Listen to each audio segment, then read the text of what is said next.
All right. Let's get down into it. Welcome to the Todd Hartley Show, where I show you what remarkable people are doing, not to like brag at who my remarkable friends are, but to extract. I like the extraction process surrounded by success.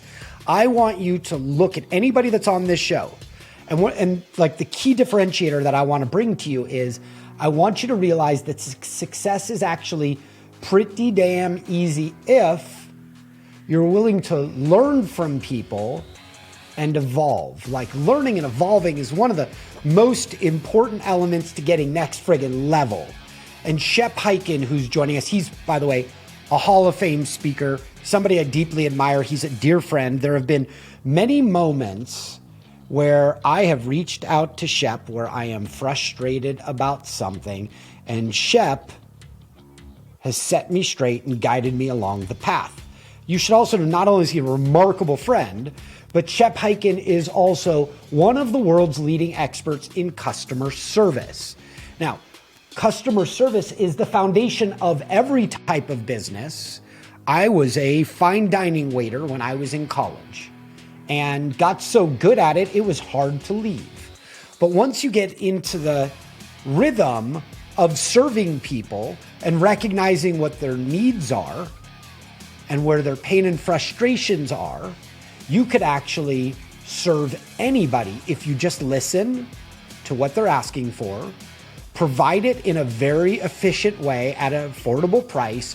Oh, and one more thing, do it with a great attitude, a cheerful, loving heart, and the person who's on a mission to please is the person who is always kept around. This is Shep Hyken in a nutshell. I was with him with a bunch of friends in Cabo. We were eating dinner, having sushi, and all of a sudden Shep said, I want to buy everybody dessert at my favorite place within walking distance. Can we do that? And everybody was like, yeah, okay, we're on vacation, we'll have dessert.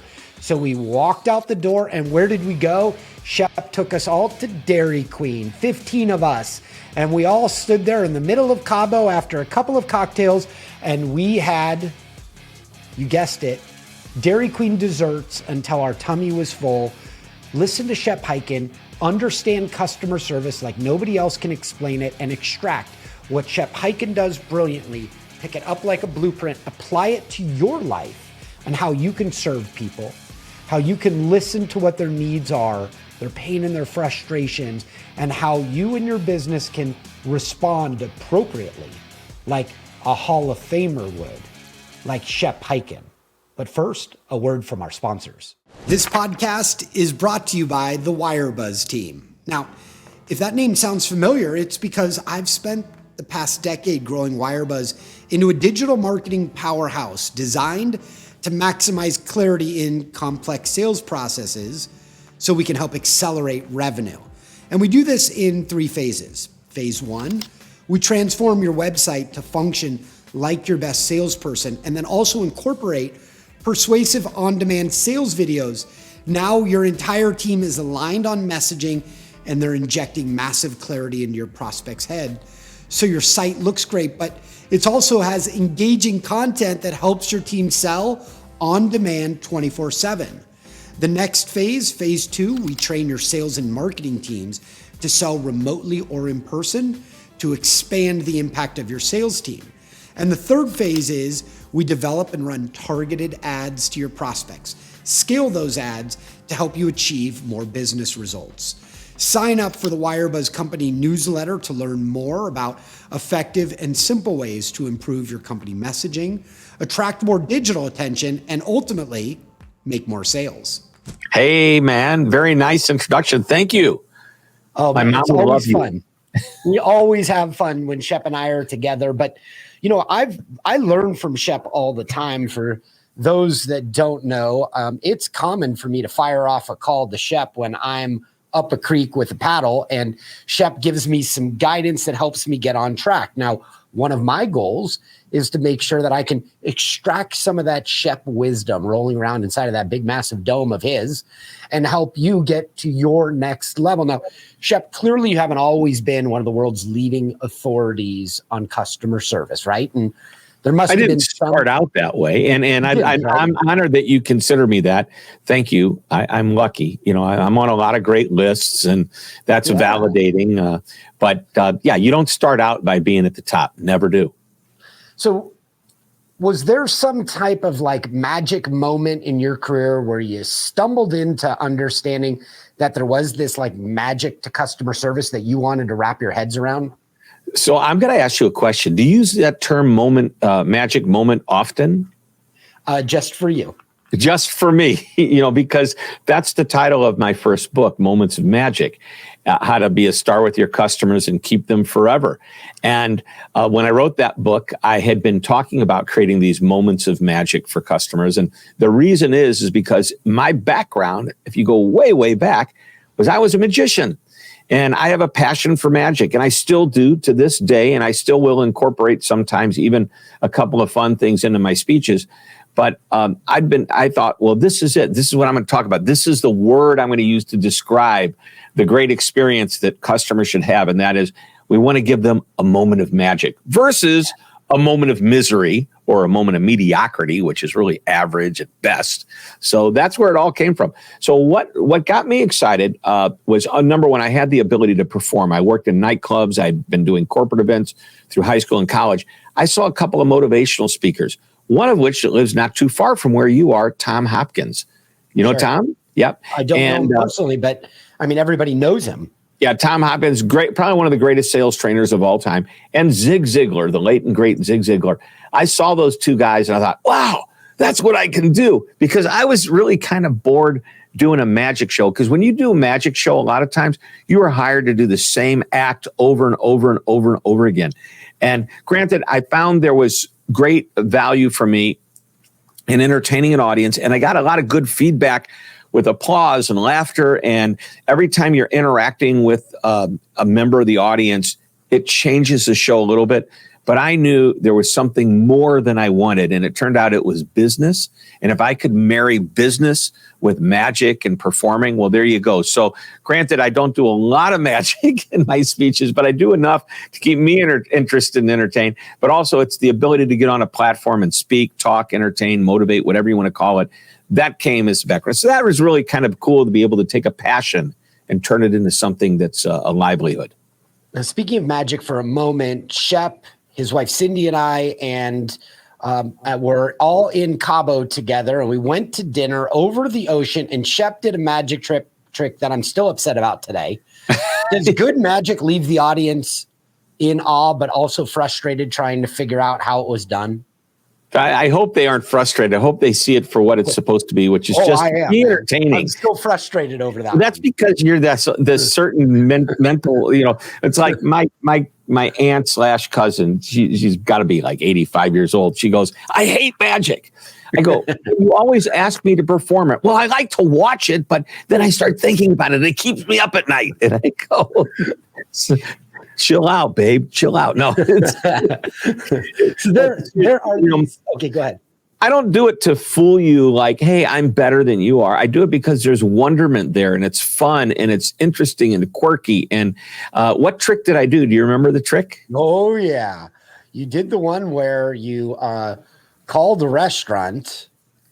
We did a call. Yeah. And the guy guessed the card.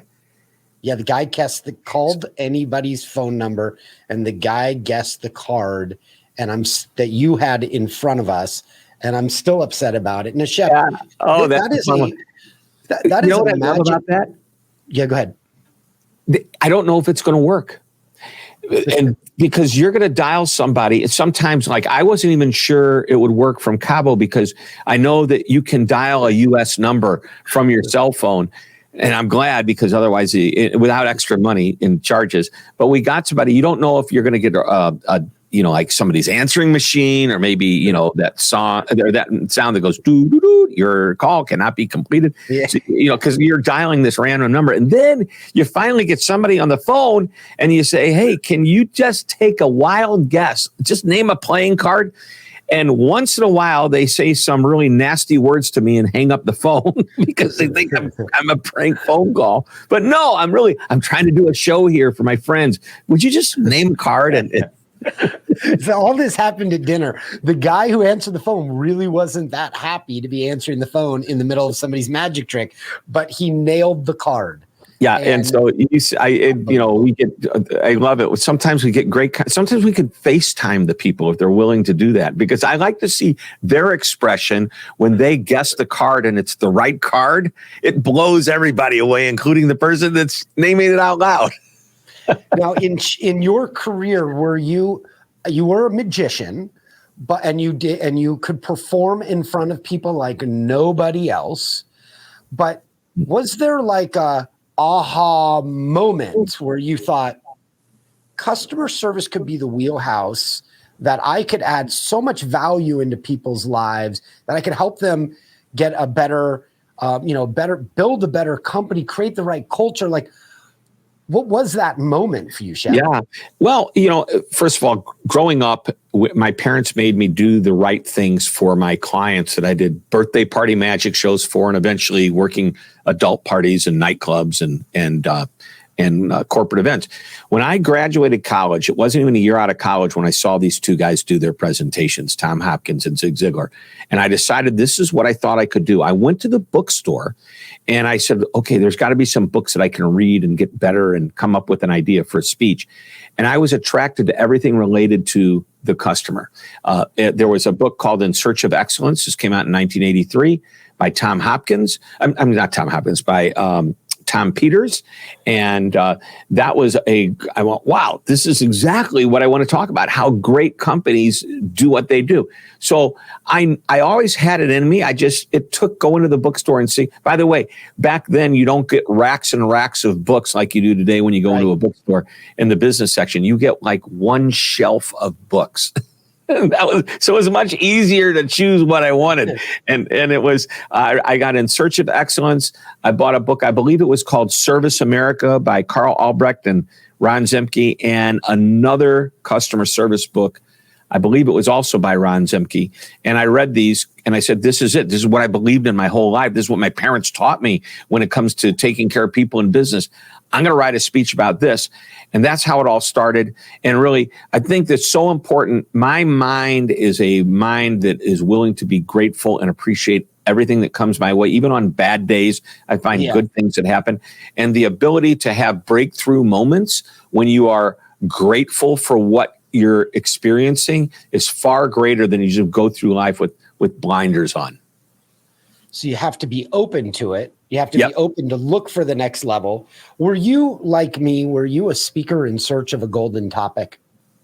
For about a day or two, because when I decided I wanted to be the speaker, I knew I could speak already because I'd done the magic shows, remember? And then just wasn't sure what the topic was.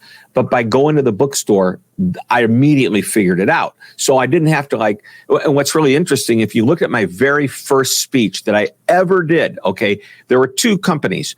One was Anheuser-Busch. They were the first contract that I signed. And the second was Enterprise Rent-A-Car. We all know who both those companies are, proving that drinking alcohol and driving a car, you can do both. That's a bad joke, a very bad joke. Okay. Yeah. But as far as two great clients, they were great. And the first speech was called The Magic of Enterprise, where I was brought in to talk about this incentive of doing better. This is early on in the enterprise rent-a-car world. So there weren't a lot of branches, there weren't a lot of managers. And I talked about what it takes to create that magic to get the customer to come back. With Anheuser-Busch, we titled the speech Back to Basics. And it was the basic skills of customer service, doing what you say you'll do, say thank you, those types of things. I was doing that from the very beginning. And if you see my speech today, I'm not going to tell you nothing's changed because a lot has changed. But if you said, Shep, do your basic speech for a general audience, A lot of what I talk about today is the same thing I talked about way back in the 1980s, because some things don't change. But I'm excited still about it because I'm always learning new ideas all of the time that get me fired up about my business. Right. I totally get it. I'm the same way. We are born from similar stock. When you were looking for your niche, this customer service niche, how important was it? And for those of you that aren't speakers, of course, what I'm really doing is I'm walking you through a blueprint in finding your niche for your business, regardless if you're a speaker or an entrepreneur, you're creating a SaaS product. So Shep, as you were trying to land on the right topic to create your gurudom around, how important was it for that niche to be in high demand forever? Well, I had no idea. And keep in mind, in the 1980s, there was no internet. So you couldn't go do a search on something, at least not in the early 1980s when I started. It was in the later 1980s when you could build a website. You can start doing a Yahoo search. Google was not even around back then. Or if they weren't very popular. But that's, I wanted to look for something that I would be excited about first, because if I'm not going to be excited, no one else is going to be excited. Number two, I wanted to make sure that what I was excited about would be something a customer would buy from me. Okay.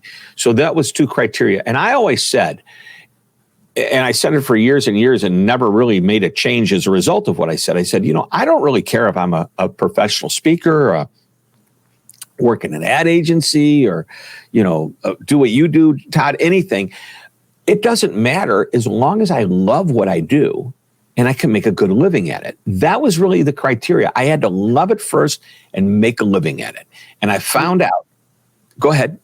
I'm sorry to interrupt. I want to hear. I found out. Well, I found out real quickly that I love being on stage. That was a passion. I loved the ideas I was learning in customer service. And what I also was able to do was take standard, basic, simple ideas and interpret them in my own way, create new words to describe it. And then as I got better and better and learned from all the clients that hired me, because we do a lot of pre-work to understand the audience, I was starting to learn how they were doing it. And over time, I amassed this huge amount of information. Clients tell me what they do. I read every single day. I'm passionate about constantly upping my game and getting better and better. But over a period of time, you start to recognize, my gift, I think, is that I take sometimes what seems complicated and make it very simple. Now, customer service in its rawest form is not complicated. But when you start looking at artificial intelligence, machine learning, all the stats and facts that drive a better experience, that can become complicated. I need to create a simplistic example, a story, and a teaching point around these complicated ideas. That's what companies are hiring me to do. To take something complex, simplify it so anybody on their staff can not only digest and process it, but put it into action. Right, and that's the key. I make it simple and understandable and actionable. Okay. I love this. Okay. And because you had the essential ingredient of passion, you've been able to devote yourself into being a passionate, hungry learner, which allows you to stay ahead of the game. Do you get a feeling inside of you when you aren't regularly learning that maybe you're falling behind and that kicks you back in? Well, let's talk about COVID-19. Huh? Let's talk about how that took the whole concept of going to a meeting to the virtual platform. Now, I don't mind doing virtual events. I actually kind of enjoy them. But what I realized real quickly that I was missing is I was being called to speak at major events if you name the major companies, whether they be, Oracle, SAP, Microsoft, all these different companies have these huge events. And I was getting invited to some of these. And I would, my speech maybe it was during the main session, maybe it was later in the afternoon. I sit in and listen to the executives. I listen to the case studies that these customers are sharing. And I'm thinking, this is gold. And I would write articles about them.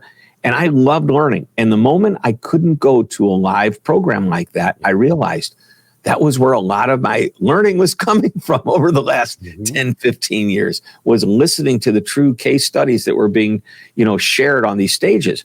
So the good news is we're now getting back to where I'm being invited to speak back in these big events again. And I'm getting to see but otherwise, I read half dozen, 10, 12 articles a day, every day. I have Google alerts that alert me to different topics that are of my interest: customer service, experience, employee experience, anything related to those topics.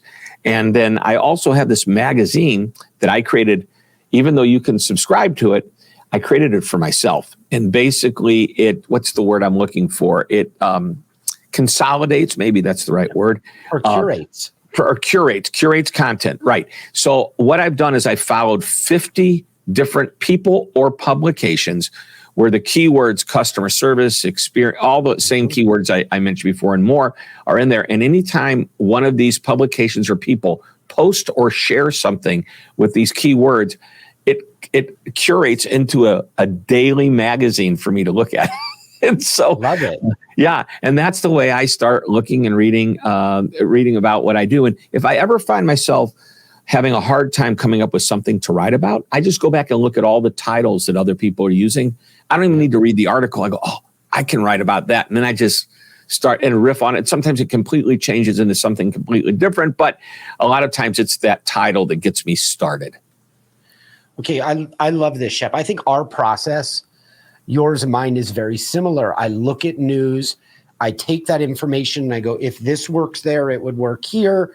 And then I start to formulate a story and use that to help elevate people. I mean, ultimately, what you're doing when you're reading is you're working as a trusted advisor, right? In your head, you're like, how could I pull information that would be valuable to my existing clients or my target prospects to make their lives better?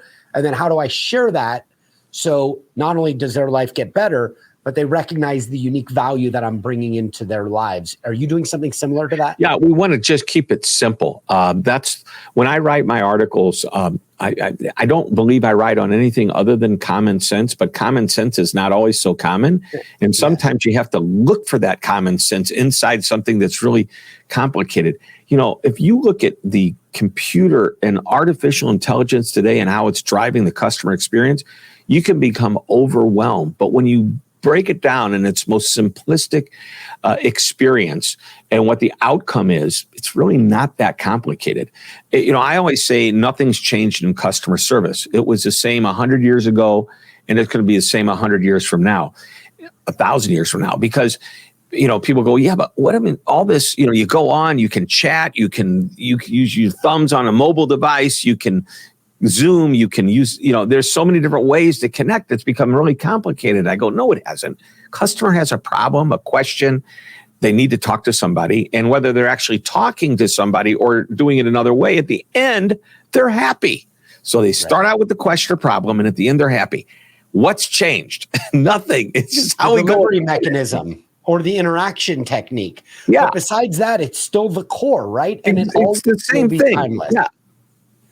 So when people realize that and they start to recognize, okay, we want the end result to be this. So we want to get rid of friction, eliminate extra steps, get them to the answer that they want easily. A lot of times we train our clients. They go, I wish our customers would use the digital, like go online and use our knowledge base that's on our website so they don't have to call us. All of it's right there. I go, well, have you told the customer that it's there? Yeah. No, I guess not. Otherwise, so the next time that customer calls and you answer a question, tell them, hey, is your computer open by any chance? Let me show you the next time you have a question what to do. And guess what happens? It's not that you don't want to ever talk to the people. You want to get them their information quickly, and you want to give people who have real, like higher level problems to be able to call and have access to somebody in support quicker without having to wait on hold because they're dealing with some fundamental question that could have been taken care of, a much easier, more digital way. Now you bring up training and you also are a speaker.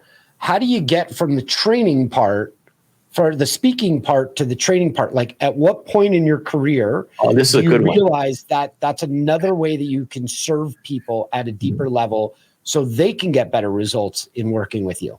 Right. I want to answer that question in a moment. I want to tell you something that happened to me probably about a year to 2 years before that moment that made me realize how important it is to do exactly what we're talking about, have these breakthroughs. But how do you find the breakthroughs? Do you just notice them when they're happening to you? Many times it can happen that way, but there's another way. I signed up for a program called Strategic Coach, Dan Sullivan's program. He teaches it. He's out of Canada, but he also has a place in Chicago, and he has classes around the world, actually. And in the 4th session, we did this unbelievable exercise. And I repeat this about I was doing it more often. I realized you have to let time go by. I had not done it before. I was in business for not quite about 15, 16, 17 years. And it was go back and look at all of the milestones that you can remember in your business. Like what great thing happened that might have propelled me to the next level. And man, we probably knew it was happening when it happened. But when you start looking back and you start looking at all these different milestones, you go, oh my gosh, there were 8, 10 things that happened in the last 15 years that really bumped my career up. So the question at that point is, what of these could I repeat and do again? We do it today, maybe a little different than we did it 10 years ago. But if I did that again, and I'll give you the most simplistic example. I hired my first salesperson. And it's like, wow, look at all of a sudden they're making sales and I can sit back and do what I do best, which is create and speak. Right. What would happen if I hired another salesperson? That's that way of thinking. But now so let's jump now to a couple of years later. It's right after 9/11, 2001. The speaking business could have potentially disappeared with one more terrorist attack. Nobody's going to send their employees to a fancy hotel in an airplane if it's going to potentially get shot down or there's going to be some type of a terrorist attack.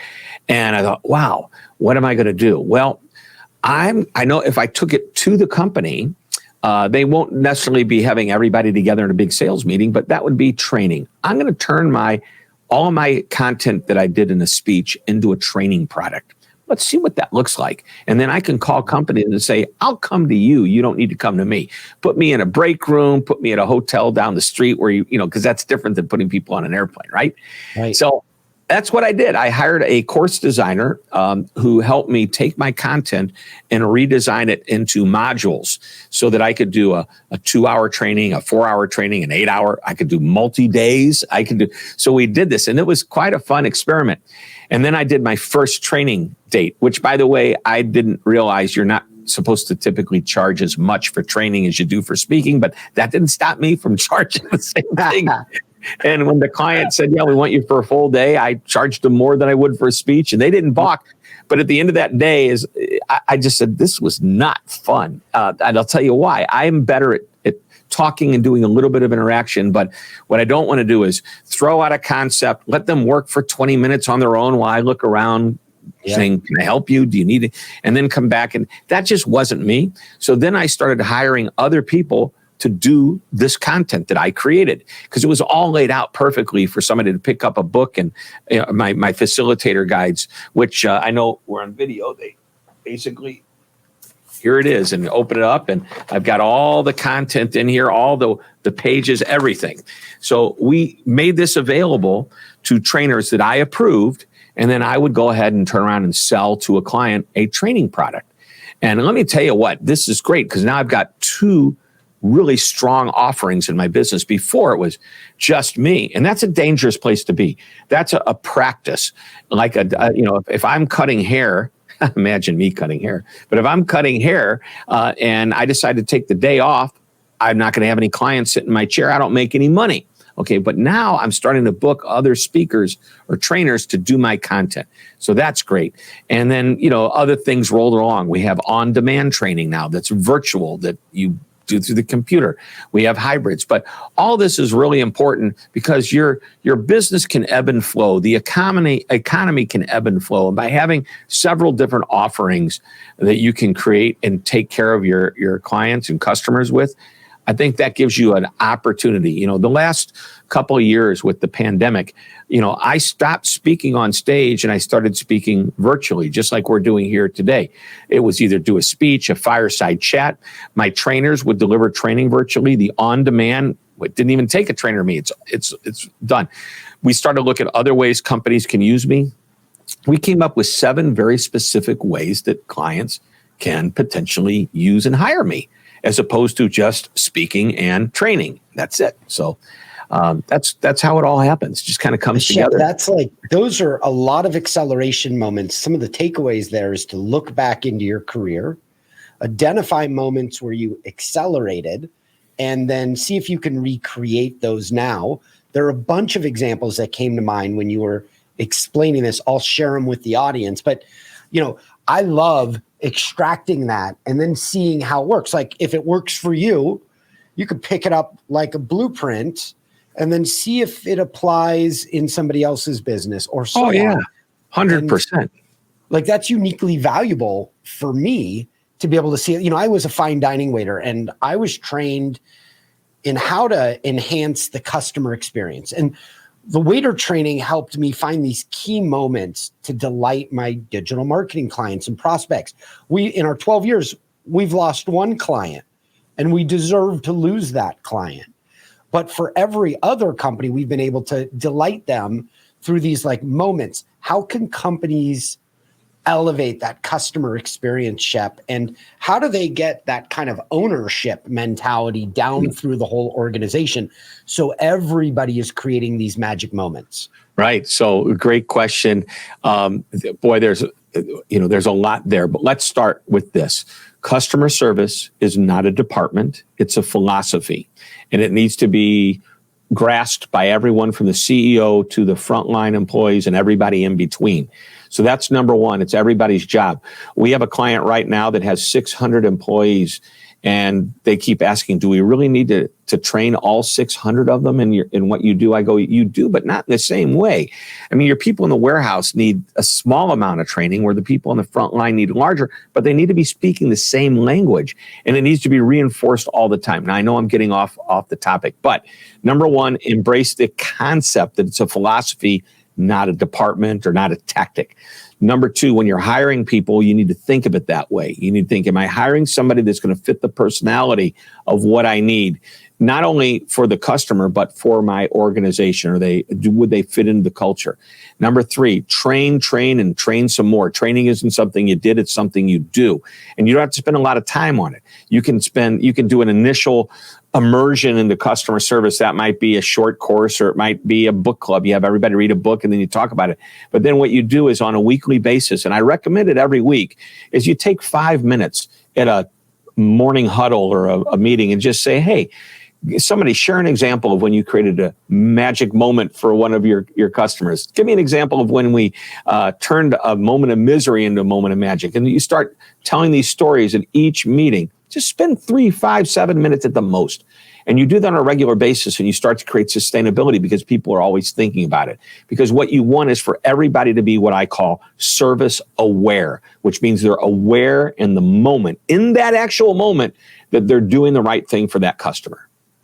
Beautiful. I absolutely love that. As a business owner that grew up as a waiter, I identify with that so strongly. And I also recognize that the key differentiator between one company and another that provides very similar services is how they create that experience and how they work from their heart to serve people, to make other people's lives better. I just think, like, I love the customer service topic.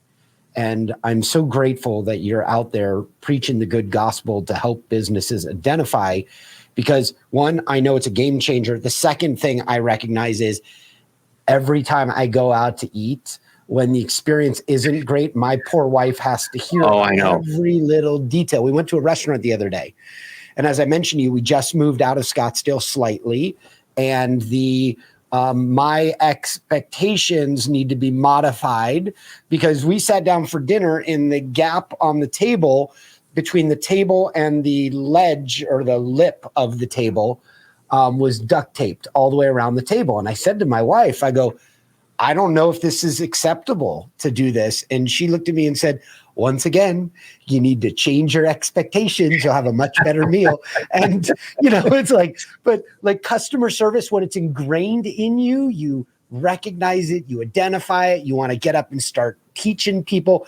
How important, Shep, is the passion and refueling that passion for you? Because you've been on the topic for a long time, but how you refuel it for somebody else is also an opportunity for them to learn. Like, what is the Shep Hyken process to get yourself motivated and inspired to serve? First of all, I have high energy. Call me ADD, whatever you want to call me. It doesn't matter. But I have a lot of energy, and I get up in the morning and I go. I don't sleep late. I enjoy it. I need a good night's sleep. So I usually, some people want to work late. That's fine. Get up a little bit later. Me, I get up early, come to the office. I go work out a lot of mornings after I've been at work for about a half hour to an hour. I'm feeling great. Come in. What fuels me is I love what I do. I get paid for what I do, and I'm able to make a living with what I love. And when you do that, it's not like you're truly, I am working and I work hard and I'm tired at the end of the day, but I don't know if you'd call that laboring. I think it's a career versus a job. I always talk about today, companies are struggling to keep employees. And I said, that's because a lot of your employees are simply working for money and not working for the company. I kind of feel the same way. I don't work for money. I work for my passion, and I get paid well for it, and I deserve to be paid well for it.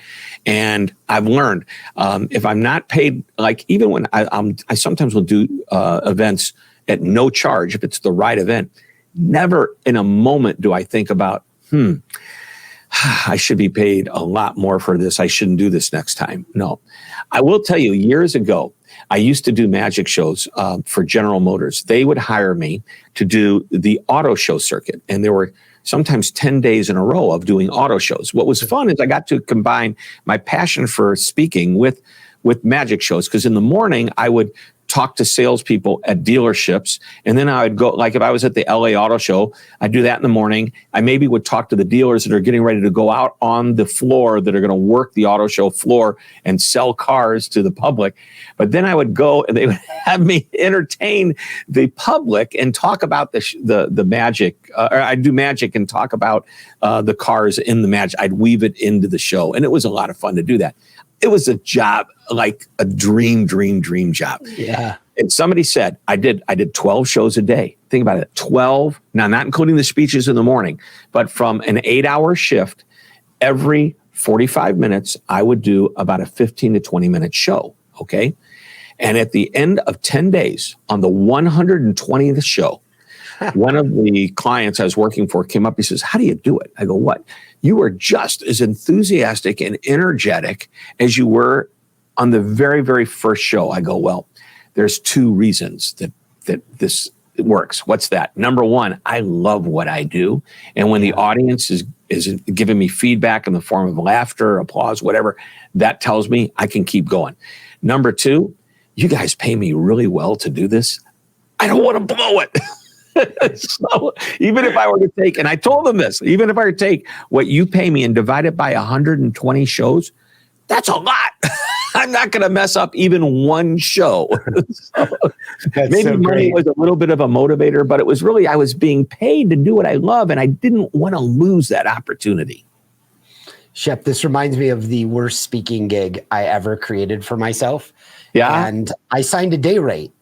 And I was supposed to be there for the full day in Vegas at the convention center. And little did I know that when I arrived that morning at like 8 a.m, that they were going to put a new audience in the room for 11 straight hours. And I gave the same speech 11 times. And it's so hard. A room of 40 or 50 people. And I was emotionally, after the fourth one, already starting to crumble, because I was experiencing really bad deja vu. Like, didn't I just say this story? And it screwed up my whole context, right? Yeah, but I hate just when like that. you. I had to coach myself and say, when you get to the 11th one, it's going to be the best version you've ever done of this speech. And when I was done and I went out to dinner that night, I couldn't say a word. Like, the brain was cooked, right? But it was great exercise. But there's something to be said about having passion and enjoying what you're doing and working in a sphere of of topics that you could get up every day and be fired up to talk about. And that's what you get to do. He's customer service and experience expert, Hall of Fame speaker, New York Times and Wall Street Journal best-selling author. He's my friend Shep Hyken. And for more information, you could go to hyken.com. I'll spell it. It's HYKEN.com. Shep, thank you so much for coming on the Toddcast. It is my honor and pleasure. You're a great friend. I'm glad to get to know you and get to know you even better as the years go on. Yeah, I feel the same way. I'm excited. I know we've got another retreat coming up, and I'm looking forward to seeing you there, my man. Can't wait. Yo, that was a powerful episode. And from what we just learned, it should be obvious how you can now implement these lessons in your life to get to the next level. Now, before you bounce, I just have 3 quick thoughts. First, thank you for taking me on your incredible life journey. Second, if you receive some value from me and you want to pay it forward, it would mean the world to me if you left an honest rating and review at Apple Podcasts, Spotify, or wherever you listen. I'd be incredibly grateful. And lastly, if you share this episode, whether it be a screenshot or a photo from where you're listening, anything via Instagram stories or LinkedIn, Facebook, or any of the social media sites, just tag me and the guest. I'll repost your content and I'll reply back in the comments because I love mixing it up. In fact, I'd love to share your shout outs in my feed too. Not only are these shout outs really good for you and for me, but they also help us book more amazing guests because they'll be able to see the reach that you're helping to cultivate. This is a way for you to help contribute to the show. So thank you again for listening, and I look forward to earning a regular spot inside that ear of yours. Let's grow.